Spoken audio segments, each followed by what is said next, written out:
Hi, I'm Angela Ryder. Thanks for joining me.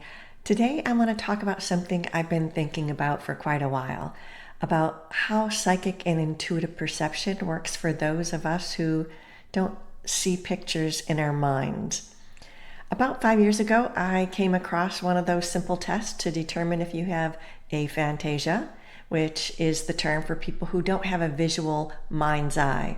Like there's no distinct mental imagery or clear pictures when you close your eyes and try to imagine something. And I was sort of stunned to realize that the way I see as memory, recall, or imagination doesn't work the way it does for most people. And as a scientist, I then did a little bit of a rabbit hole dive on research of how that works in the brain. And then over the past couple of years, I've been looking at how and what that might mean, having aphantasia, how it implies something different for having psychic perceptions and seeing in that way. It made me realize a few things about what's going on when I see things multidimensionally, and how the common language about psychic perceptions, seeing auras, having clairvoyance, having visions might be a bit confusing or discouraging for those who have aphantasia and don't know it, yet they still see things. So this video is for anyone who's ever wondered how they psychically perceive, because the answer might surprise you regardless whether you have the aphantasia or not. So again, what's aphantasia? It's the inability to voluntarily create clear mental imagery. When someone who doesn't have aphantasia closes their eyes and they try to picture a red apple, they actually see something, a mental image with varying degrees of detail and vividness. When someone with aphantasia does the same thing, there's nothing, no image, just the concept of an apple.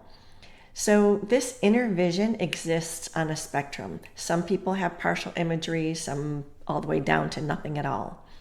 And aphantasia isn't a deficit. It's actually a different cognitive style. And in some contexts, particularly intuitive or psychic work, it could be an advantage, which I'll get into later.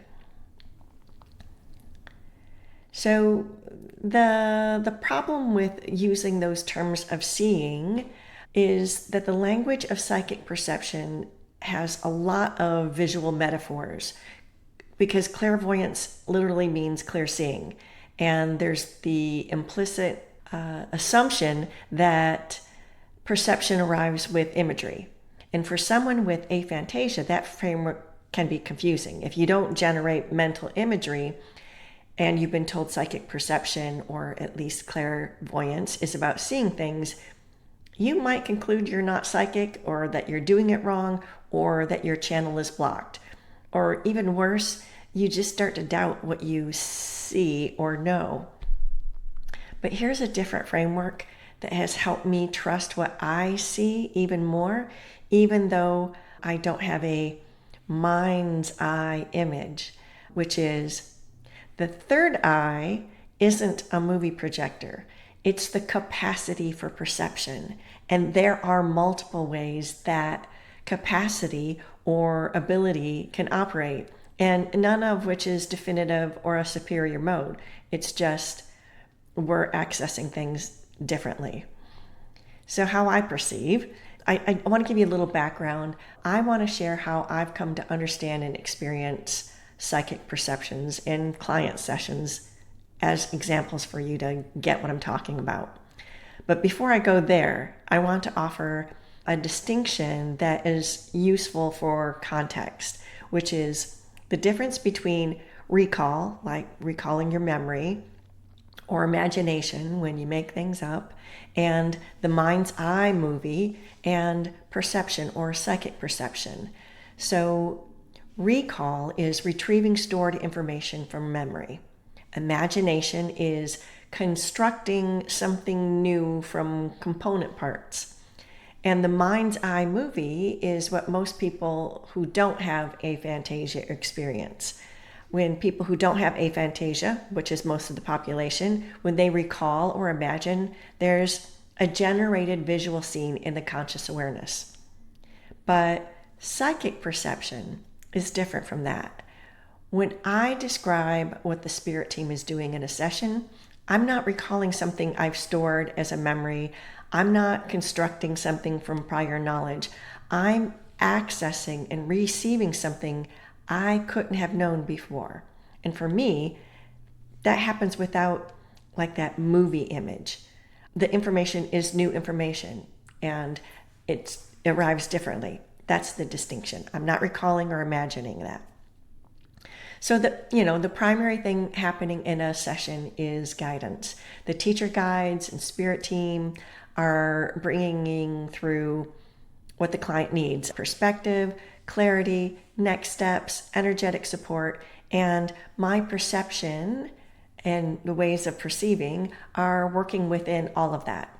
So what I'm about to describe are types of moments in a session when the spirit team specifically brings things to my attention, something that they think they want me to see because it's relevant to the guidance.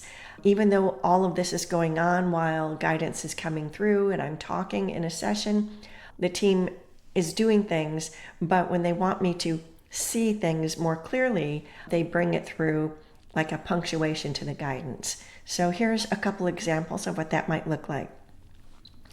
The spirit team will often point my attention to an area of the body or an organ or system they're working on in support of the client. And I might say, oh, I see the spirit team is working on your spleen. They're doing a gentle sweeping motion. They're clearing stagnant energy and restoring flow there. And this is to improve your body's flow of intuition, your vital force energy, and calibrating you to feel more safe in your body as you move forward. That's an example of what could occur in a session. And another common pattern that I see the spirit team shows me when someone has had trauma or there's a protective shielding around the heart, and it might form differently for each person, but I might say in a session, oh, the spirit team is showing me that protective framework you have around your heart space. It looks like a dense web of scar tissue, strands that aren't very flexible and constricts the flow of being able to give and receive. And your spirit team is gently softening the structure so there's more flexibility and space, and you can feel more open to receive and to give. So in both cases, I didn't see an image go past in my mind's eye. I didn't watch a movie of the spirit team in action. What is happening is better described like I had direct access to what was there in real time. And that access came with details and information, the structure of what was made around the heart or where the location is in the body. All of that is in the knowing. It's not a picture, but it's a direct download or a direct perception of what's there. So we're going to get into the science weeds because I think the science is important. I started out my earlier career as a medical scientist and then moved into this sort of work, but the two overlap for me.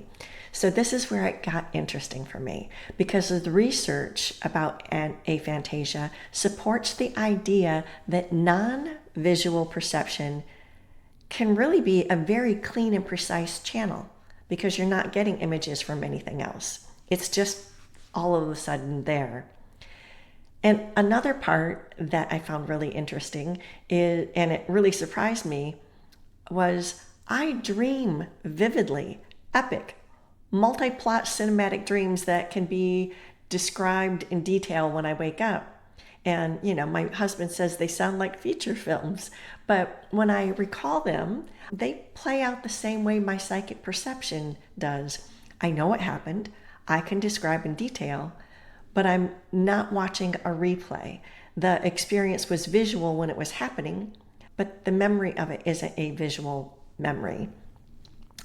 And this is the science part about it, is because voluntary imagery when you're awake and dream generation are two different neural processes.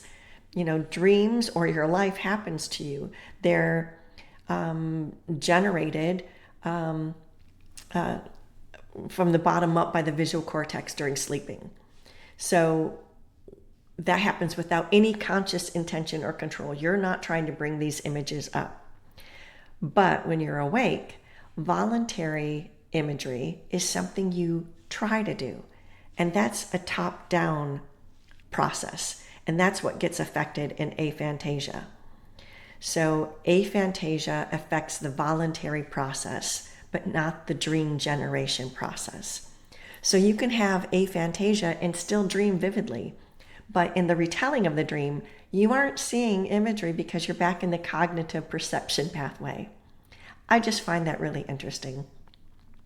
And I've come to think of it this way, that psychic perception works the same way, at least for me.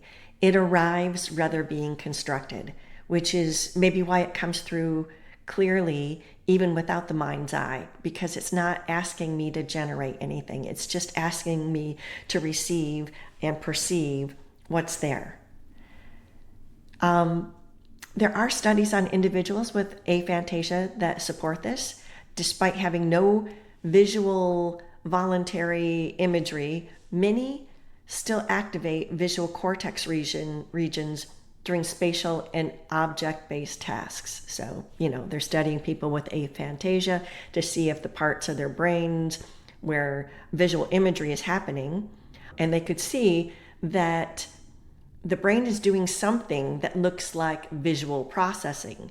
It's just not then generating a conscious image from it. So the information is being processed. It's just below the imagery of generation. And the part that I find particularly relevant for intuitive work is because that mind's eye is quiet, that I don't have a lot of visual stimulation going on, and it doesn't create competing things to look at. Individuals with aphantasia may experience less internal noise. Like the raw intuitive signals that come in have less to compete with, and they just kind of pass through more cleanly because there's nothing to pick out. So, and that resonates with my experience. I don't have an internal movie that might be confused with perception. What arrives is just there as a direct knowing or a felt sense. And for me, that means there's less ambiguity about whether I'm imagining something or receiving it. So if you do intuitive or psychic work and you don't see images, here's what I want you to know. Direct access is the perception. When you simply know something about a person or a situation, immediately, with detail and certainty, without being able to explain how, that's not a lesser form of intuition. It's real-time access to what's there. It's just direct and clean without other images there. And if you pay attention to it that way, it could be more precise than an image that has to be interpreted. There are many ways to perceive, and whether that's a felt sense of perception when something registers in your body, a heaviness, a warmth, a tightening, a sense of expansion, that's real data. Your body is translating energetic information into something you can notice. Spatial knowing is the perception of, like, you understand how something is configured, where things are relative to each other without having a picture of it. It's like structural access. So it doesn't have to look like something to be accurate. And you don't need to translate any of this imagery into anything specifically. They are part of perception. So if you've been discouraged because you don't see pictures or are confused because the teachings that you've encountered assumes that you should have pictures, you're not actually missing the channel. You're just using a different one.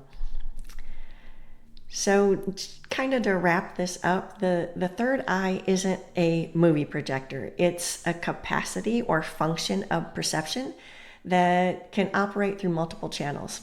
direct access, felt sense, spatial awareness, multidimensional aspects, and for many people, visual imagery too.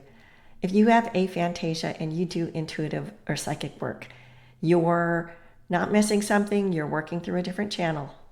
And if you do perceive visually and don't have aphantasia, it might be interesting for you to notice when you see something in a session or your own intuitive experience, you may notice a layer of knowing that comes with it, that arrives like underneath it, and that the image and that knowing are working together for you.